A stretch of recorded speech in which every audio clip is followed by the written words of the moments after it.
Mega Man X5 is littered with bad game design that makes it hard to go back to, which is a shame considering how great Mega Man X1 through 4 are.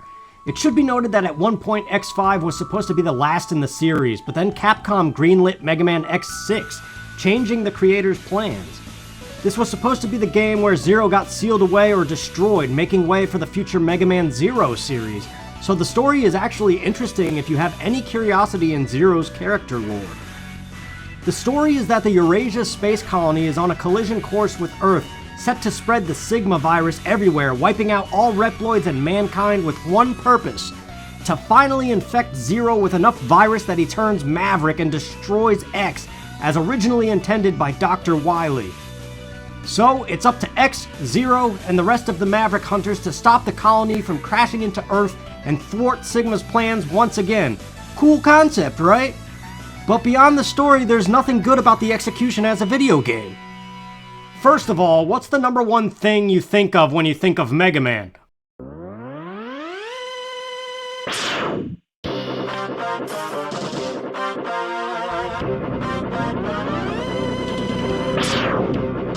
Awesome music and fast-paced action, right? Of course! So, Mega Man X5 at least attempts the music part with some arguably decent tracks like Grizzly Slash, but then it decides at every possible corner to not just slow the action down, but outright pause it and force the player to mash through useless text boxes.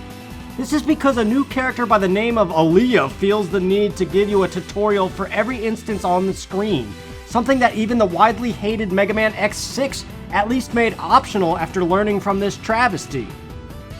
Hey, guy who's played every other Mega Man game, see that platform? Probably sinks as soon as you step on it, right? Given how it looks. Gamer instinct. Well, stop everything first and let me tell you in 5 text boxes how it probably does, in fact, sink.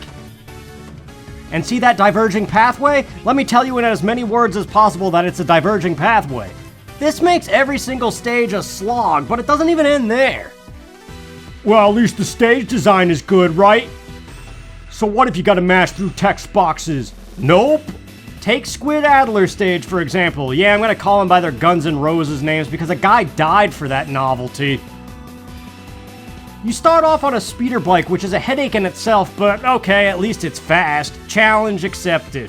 But then the rest of the stage, you're on foot with these weird door lock mechanics that are easily solvable, but take forever to actually execute the solving process. It's at best a puzzle gimmick, but it slows the action down at the expense of fun. I know what you're thinking. One bad stage gimmick, okay. But nope. The Skyverse stage is a slow crawl with various elevators you can only crouch on and sit there. And we have to talk about the infamous Duff McWhalin, a slow side-scrolling stage that gamers typically hate in platforming games. But thank God you only have to do it once, right? If you take the best route possible for the minimal backtracking like in all other X games, wrong! This is Mega Man X5, son! If you think you could just speed through it and collect all the armor pieces, heart tanks, and items with a nice flow of progression, you might as well just turn it off, throw it out the window, and play Mega Man X1 instead. But before we go back to Duff McWhalin, we need to talk about X5's collectibles. There aren't just 4 armor capsules like the other games, but rather 8 to complete 2 different armor sets for X. Unlike previous games, the parts do not auto-equip until every single piece of the armor is collected. And to get the Gaia armor, you first need all pieces of the Falcon armor. And to get all the heart pieces and sub-tanks, you first need the Gaia armor. And the heart pieces only apply to the characters who collected them, meaning some are destined for X only without exploits. This means you have to play every single stage at least once, including the slow crawl that is Duff McWhalin, a minimum of 3 times. But guess what? There's a time limit. Oh wait, guess also what? The time limit doesn't matter. What?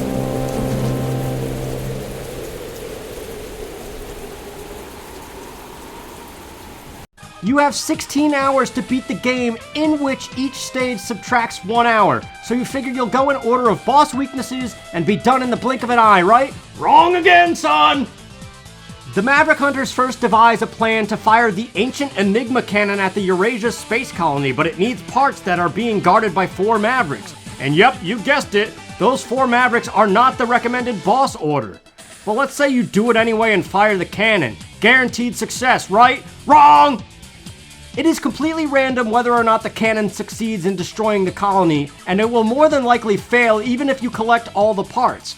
This forces the Maverick Hunters to collect 4 parts of a space shuttle to fly into the colony as Plan B.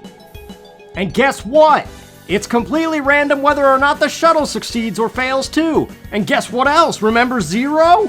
Well, Zero is the only one who can fly the space shuttle. If it fails, he turns Maverick and becomes unplayable for the rest of the game. Sorry to everyone who was playing as Zero the whole time, because that means all the heart tanks and upgrades you got for Zero are now lost. And you must beat the hardest stages of the game as an armorless X with minimal health. So wait a minute, okay. It's terrible and random, but this in theory means you can shoot the Enigma cannon immediately, first thing, without playing any stage, and have it succeed, thus unlocking the final stages and keeping Zero playable, right? If you want to gamble with RNG like that, sure, go for it. But there's yet another caveat. There is a slightly hidden parts system that Mega Man X improved upon slightly, where in that game it actually explains it to you. In Mega Man X5, after so many hours of the clock ticking down, the bosses get harder, subsequently dropping Energy Plus or Health Plus parts. Despite all the mindless dialogue of this game, they forgot to explain how this works in even the most basic fashion.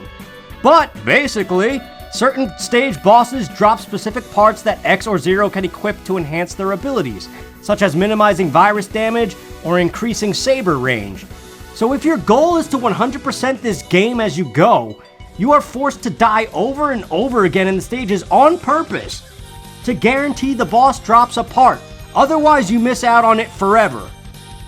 Now, might I remind you all that we're in the age of speed runs. We play games to get the most out of them in the least amount of time possible. Mega Man X5 is designed completely backwards from that paradigm.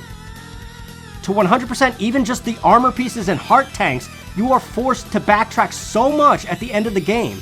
Compared to X1, where the optimal route erases almost all backtracking entirely, this is atrocious. There was no thought or quality assurance put into the routing of this game at all, making it very hard to ever want to replay. There is no way to reroute or optimize a playthrough of Mega Man X5 without fan mods. The base game is just a random chance and backtracking mess, even up to the final stage, which forces an 8-minute boss rush in the same stage as the final boss himself. Say what you will about Mega Man boss rushes, but this particular one just feels like tedium for the sake of it. Well, is the presentation at least worth revisiting? Not really. Where Mega Man X4 had full movie cutscenes with questionable voice acting, X5 just has random still images and chunky text that's poorly translated and unskippable. There's no cool anime sequence for X fighting Zero, or Zero getting the last shot off on Sigma. It's like a virtual comic book, which is fine, but it's just a little cheap compared to previous entries. Only one ending is canon as well, and again, it's based purely on random chance whether or not you get that ending.